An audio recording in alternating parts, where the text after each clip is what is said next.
Assalamualaikum warahmatullahi wabarakatuh. Perkenalkan, kami dari kelompok 3 akan mempresentasikan tentang hukum pembiayaan. Boleh next.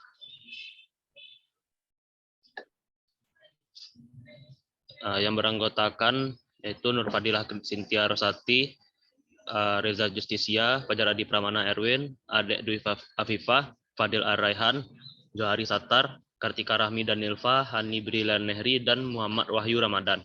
Next.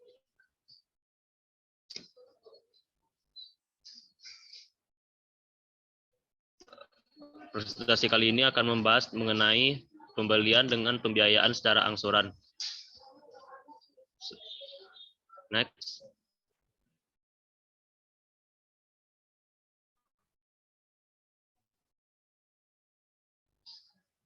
Selanjutnya saya kembalikan kepada Hani. Baiklah, yang pertama itu next slide dong. Tentang pembelian dengan pembiayaan secara angsuran. Menurut Munir Fadi, Pranata Hukum Pembiayaan Konsumen dipakai sebagai terjemahan dari istilah consumer finance atau pembiayaan konsumen ini tidak lain adalah kredit konsumsi atau konsum kredit. Hanya saja jika pembiayaan konsum dilakukan oleh perusahaan pembiayaan, sedangkan kredit konsumsi diberikan oleh bank. Pembelian dengan pembiayaan secara angsuran dapat dipahami dengan pembiayaan konsumen. Berdasarkan pendapat Munir Fuadi di atas, pembiayaan konsumen ini hakikatnya sama saja dengan kredit konsumen. Bedanya hanya terletak pada lembaga yang membiayainya. Pembiayaan konsumen biayanya diberikan oleh perusahaan pembiayaan, sedangkan kredit konsumen biayanya diberikan oleh bank. Secara umum, pengertian pembiayaan konsumen pada dasarnya tidak berbeda dengan kredit konsumen.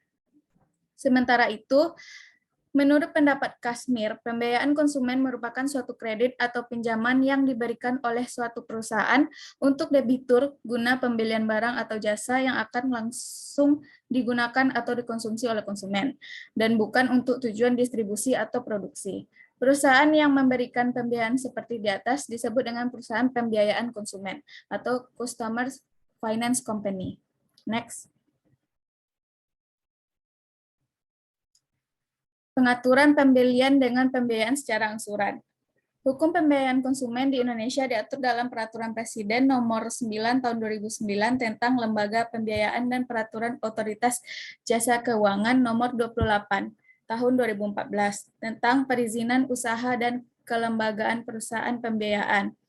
Kedua peraturan tersebut merupakan perkembangan pengaturan pembiayaan konsumen sebagai lembaga bisnis pembiayaan di Indonesia. Transaksi pembiayaan konsumen dilakukan tidak hanya berdasarkan kehendak para pihak saja, yaitu antara perusahaan pembiayaan konsumen dan konsumen yang dituangkan dalam bentuk perjanjian, tetapi juga diatur oleh beberapa peraturan perundang-undangan yang bersifat publik administratif.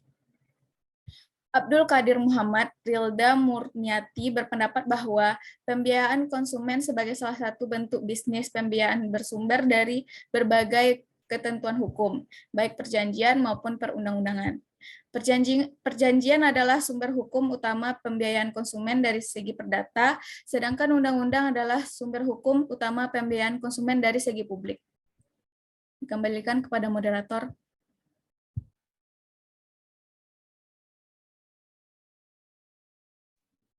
Baiklah, selanjutnya akan dibacakan oleh Reza Justisia. Pada Reza, silakan. Baik, terima kasih moderator. Saya akan melanjutkan presentasi. Perjanjian pembiayaan konsumen atau Consumer Finance Agreement merupakan dokumen yang dibuat secara sah dengan memenuhi syarat-syarat sebagaimana ditetapkan dalam pasal 1320 KUH Perdata. Akibat hukum perjanjian yang dibuat secara sah, maka akan berlaku sebagai undang-undang bagi pihak-pihak, yaitu perusahaan pembiayaan konsumen dan konsumen. Terdapat pada pasal 1338 ayat 1 KUH Perdata. Konsekuensi yuridis selanjutnya, perjanjian tersebut harus dilaksanakan dengan itikat baik dan tidak dapat dibatalkan secara sepihak. Perjanjian pembiayaan konsumen berfungsi sebagai dokumen bukti yang sah bagi perusahaan pembiayaan konsumen dan konsumen. Selain ketentuan di dalam buku 3 KUH Perdata tentang perikatan, yang relevan dengan pembiayaan konsumen juga terdapat pada ketentuan-ketentuan di luar KUH Perdata, di antaranya Keputusan Presiden Nomor 61 Tahun 1988 terkait lembaga pembiayaan dan Keputusan Menteri Keuangan Nomor 1251/KMK 013/1988 terkait ketentuan dan tata cara pelaksanaan lembaga pembiayaan. Kedua, Keputusan Menteri Keuangan Nomor 448/KMK 17/2000 terkait perusahaan pembiayaan yang di dalamnya mengatur tentang pembiayaan konsumen. Selanjutnya, Peraturan Menteri Keuangan Nomor 84/PMK 012/2006 tentang perusahaan pembiayaan, Peraturan Presiden Nomor 9 Tahun 2009 tentang lembaga pembiayaan. Selanjutnya, Undang-Undang Nomor 40 Tahun 2007 tentang perseroan terbatas dan peraturan pelaksanaannya. Selanjutnya, Undang-Undang Nomor 25 Tahun 1992 tentang perkoperasian dan peraturan pelaksanaannya. Selanjutnya, Undang-Undang Nomor 5 Tahun 1960 tentang ketentuan-ketentuan pokok agraria dan peraturan pelaksanaannya. Yang terakhir yaitu Undang-Undang Nomor 8 Tahun 1999 tentang perlindungan konsumen dan peraturan pelaksanaannya. Sekian saya kembalikan kepada Baik, terima kasih Eja. Nah, selanjutnya presentasi akan dibacakan oleh Nurfa. Kepada Nurfa, disilahkan. Terima kasih moderator. Saya akan melanjutkan presentasi mengenai pihak dalam pembelian dengan pembiayaan secara angsuran. Yang pertama, perusahaan pembiayaan konsumen. Perusahaan pembiayaan konsumen adalah badan usaha berbentuk perseroan terbatas atau koperasi yang melakukan kegiatan pembiayaan untuk pengadaan barang berdasarkan kebutuhan konsumen dengan sistem pembayaran secara berkala atau secara angsuran oleh konsumen. Perusahaan tersebut menyediakan jasa kepada konsumen dalam bentuk pembayaran harga barang secara tunai kepada supplier. Antara perusahaan dan konsumen harus ada terlebih dahulu kontrak pembiayaan konsumen yang sifatnya pemberian kredit. Dalam kontrak tersebut, perusahaan wajib menyediakan kredit sejumlah uang kepada konsumen sebagai harga barang yang dibelinya dari supplier. Sedangkan pihak konsumen wajib membayar kembali kredit secara angsuran kepada supplier tersebut. Pembiayaan konsumen merupakan salah satu lembaga pembiayaan yang banyak diminati oleh konsumen. Lembaga pembiayaan termasuk bagian dari lembaga keuangan. Menurut Abdul Qadir Muhammad, yang dimaksud dengan lembaga keuangan adalah badan usaha yang mempunyai kekayaan dalam bentuk aset keuangan, finansial aset. Kekayaan dalam bentuk aset keuangan ini digunakan untuk menjalankan usaha di bidang jasa keuangan, baik penyedia dana untuk membiayai usaha produktif dan kebutuhan konsumtif, maupun jasa keuangan bukan pembiayaan. Yang kedua ada supplier. Supplier adalah pihak penjual barang kepada konsumen atas pembayaran oleh pihak ketiga, yaitu perusahaan pembiayaan konsumen. Hubungan kontraktual antara supplier dan konsumen adalah jual beli bersyarat. Syarat yang dimaksud adalah pembayaran dilakukan oleh pihak ketiga antara supplier dan konsumen terdapat hubungan kontraktual, di mana supplier wajib menyerahkan barang kepada konsumen dan konsumen wajib membayar harga barang secara angsuran atau berkala kepada perusahaan pembiayaan yang telah melunasi harga barang tersebut secara tunai. Antara perusahaan pembiayaan konsumen dan supplier tidak ada gabungan kontraktual kecuali sebagai pihak ketiga yang diisyaratkan. Oleh karena itu, apabila pihak perusahaan melakukan non-prestasi, padahal kontrak jual beli dan kontrak pembiayaan konsumen telah selesai dilaksanakan, maka jual beli bersyarat tersebut dapat dibatalkan oleh supplier. Yang ketiga ada konsumen. Konsumen adalah setiap orang yang memakai barang dan atau jasa yang tersedia di dalam masyarakat, baik bagi kepentingan keluarga, orang lain, makhluk hidup maupun diri sendiri, dan tidak untuk diperdagangkan. Konsumen tersebut dapat berstatus perseorangan, individual, dapat pula badan hukum. Dalam hal ini ada hubungan kontraktual, yaitu satu, perjanjian pembiayaan yang bersifat pemberian kredit antara perusahaan dan konsumen. Yang kedua, perjanjian jual beli antara supplier dan konsumen yang memiliki sifat tunai. Pihak konsumen umumnya masyarakat karyawan, buruh, tani yang berpenghasilan menengah ke bawah yang belum tahu maupun bila membeli barang kebutuhan itu secara tunai. Dalam pemberian kredit, resiko menunggak asuran oleh konsumen merupakan hal yang biasa terjadi. Oleh karena itu, pihak perusahaan dalam pemberian kredit kepada konsumen masih memerlukan jaminan, terutama jaminan fidusia atas barang yang dibeli itu. Di samping pengakuan hutang dari pihak konsumen dalam perjanjian jual beli antara supplier dan konsumen, pihak supplier menetapkan syarat bahwa agar akan dibayar oleh pihak ketiga, yaitu perusahaan pembiayaan konsumen. Apabila karena alasan apapun, perusahaan tersebut melakukan manifestasi, yaitu tidak melakukan pembayaran sesuai dengan kontrak, maka jual beli barang antara supplier dan konsumen akan dibatalkan. Dalam perjanjian jual beli, pihak supplier menjamin barang dalam keadaan baik, tidak cacat tersembunyi.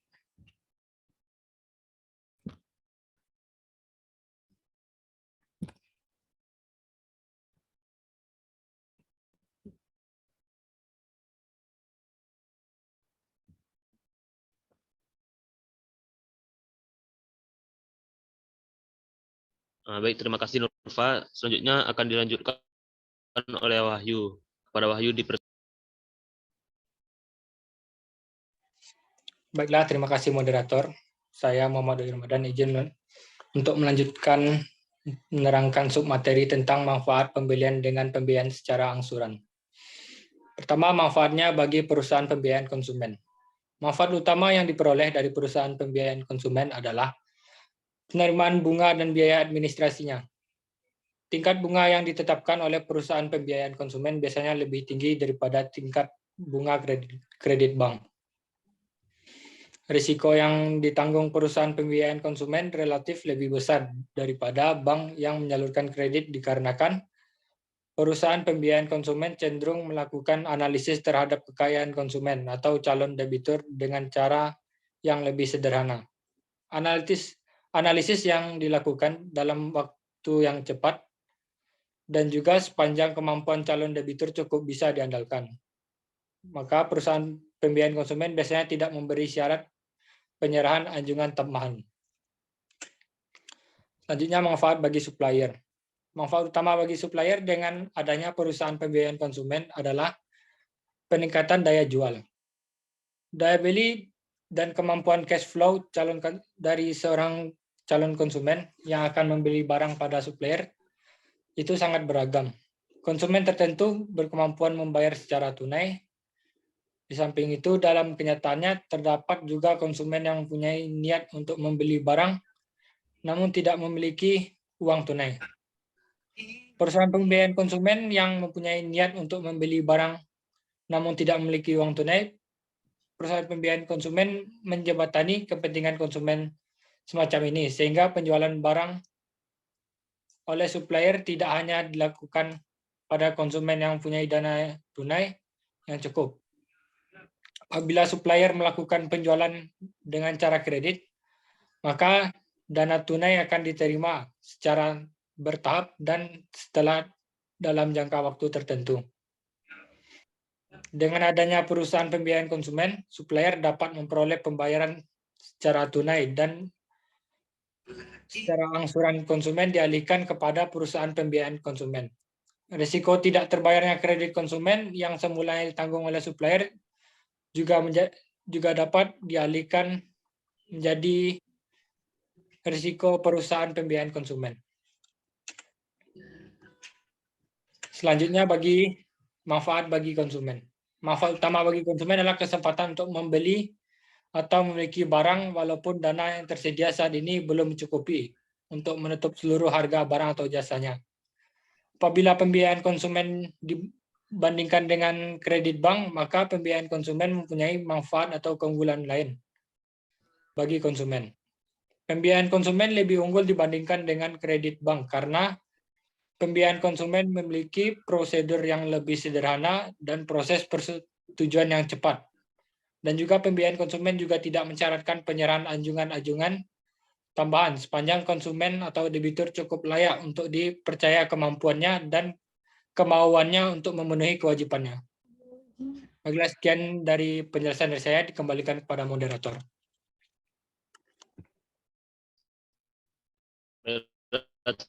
terima kasih pada Wahyu.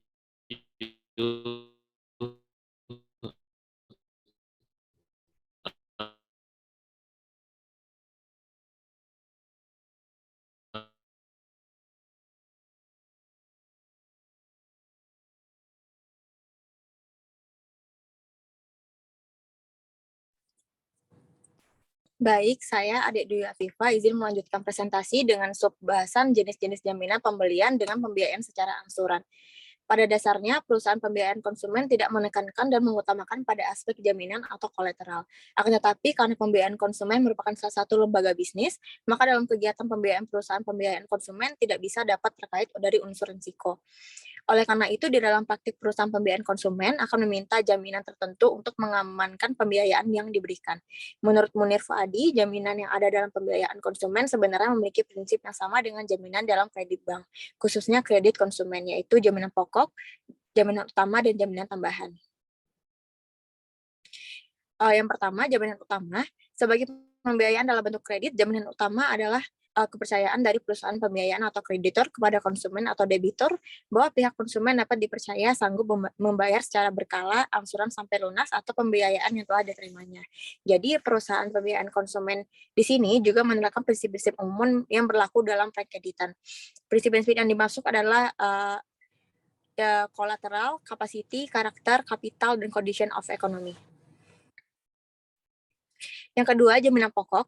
Di samping jaminan utama tadi, untuk lebih mengamankan dana yang telah diberikan kepada konsumen, perusahaan pembiayaan konsumen biasanya meminta tambahan jaminan pokok, yaitu berupa barang yang dibeli dengan dana dari perusahaan pembiayaan konsumen. Apabila dana dari perusahaan pembiayaan oleh konsumen digunakan untuk membeli mobil atau motor, maka mobil yang bersangkutan menjadi jaminan pokoknya. Biasanya jaminan tersebut dibuat dalam bentuk fiduciary transfer of ownership atau fiducia. Karena adanya fiducia ini, maka biasanya seluruh dokumen yang berkaitan dengan kepemilikan barang yang bersangkutan akan dipegang oleh pihak perusahaan pembiayaan konsumen atau kreditor sampai angsuran dilunasi oleh konsumen. Baik, saya kembalikan kepada moderator.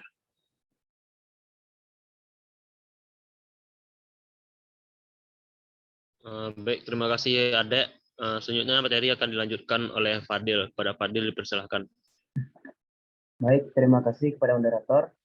Selanjutnya yaitu jaminan tambahan. Meskipun tidak sesulit pada jaminan untuk kredit bank, di dalam praktik seringkali juga perusahaan pembiayaan konsumen meminta jaminan tambahan atas transaksi pembiayaan konsumen. Pada biasanya, jaminan tambahan terhadap transaksi seperti ini berupa pengakuan utang atau promissory note atau kuasa menjual barang dan assignment of process atau KC dari asuransi. Selain itu, sering juga dimintakan persetujuan suami istri untuk konsumen pribadi dan persetujuan RUPS atau komisaris untuk konsumen perusahaan berdasarkan dengan ketentuan anggaran dasarnya. Selanjutnya yaitu bentuk perusahaan yang menjalankan pembelian dengan pembiayaan secara angsuran. Perusahaan pembiayaan atau Customer Finance Company menurut pasal 2 Peraturan Menteri Keuangan nomor 84/PMK.012/2006 tentang perusahaan pembiayaan mendefinisikan perusahaan pembiayaan sebagai suatu badan usaha yang khusus didirikan untuk melakukan sewa guna usaha, anjak piutang, pembiayaan konsumen, dan atau usaha. Di dalam hal ini, sebagaimana pokok kajian materi dari makalah ini, perusahaan pembiayaan dimaksud akan berfokus pada perusahaan pembiayaan konsumennya atau Consumer Finance Company. Perusahaan pembiayaan konsumen dapat dibagi menjadi 3 jenis, yaitu yang pertama, perusahaan pembiayaan konsumen yang tidak memiliki kaitan kepemilikan dengan supplier. Perusahaan pembiayaan konsumen yang tidak memiliki kaitan kepemilikan dengan pemasok ini biasanya tidak melayani pembiayaan atas pembelian barang hanya pada satu pemasok saja. Perusahaan pembiayaan ini bisa juga melayani pembiayaan pembelian pada pemasok yang lainnya. Sedangkan spesialisasi perusahaan pembiayaan konsumen ini biasanya terletak pada jenis atau tipe barang dan daerah pemasarannya. Kedua, perusahaan pembiayaan konsumen yang merupakan satu grup usaha dengan supplier. Perusahaan pembiayaan konsumen ini pada dasarnya tidak berbeda dengan jenis perusahaan pembiayaan konsumen yang merupakan anak perusahaan dari supplier. Namun, perusahaan ini biasanya juga hanya melayani pembiayaan, pembelian barang, dan jasa yang diproduksi oleh pemasok yang masih satu grup usaha dengan perusahaan tersebut. Yang ketiga, perusahaan pembiayaan konsumen yang merupakan anak perusahaan baru pemasok. Perusahaan pembiayaan konsumen jenis ini dibentuk oleh perusahaan induknya, yakni pemasok, untuk memperlancar penjualan jasa atau barangnya. Dikarenakan perusahaan ini dibentuk untuk memperlancar penjualan jasa atau barangnya di perusahaan induknya. Jadi, perusahaan pembiayaan konsumen sejenis ini biasanya hanya melayani jasa dan barang yang ditawarkan atau diproduksi oleh perusahaan induknya. Kembali kepada modal.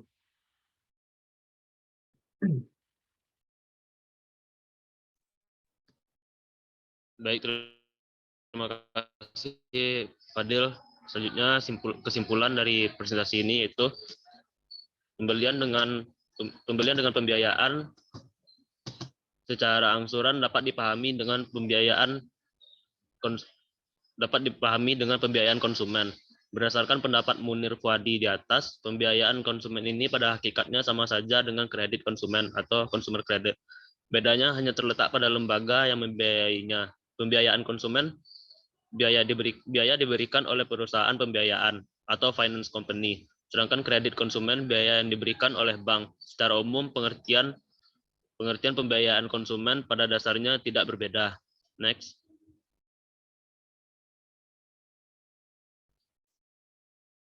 Mengenai pengaturan pembiayaan konsumen ini terdapat dua peraturan yang mengaturnya, yang diantaranya pertama pengaturan pembiayaan konsumen dalam KUH Perdata dan kedua pengaturan pembiayaan konsumen di luar KUH Perdata.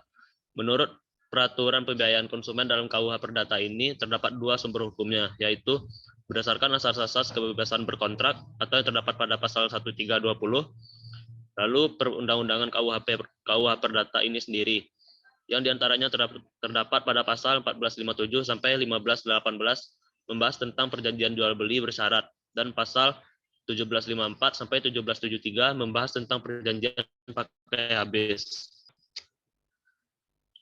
Next.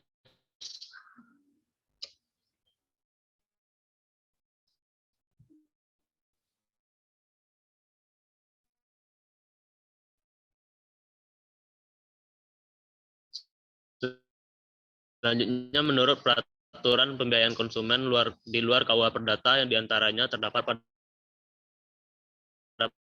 peraturan perundang-undangan. Peraturan Presiden Nomor 9 Tahun 2009 /1988 terkait keputusan Menteri Keuangan Nomor 172/KMK/448/KMK 017/20 terkait pembiayaan dan peraturan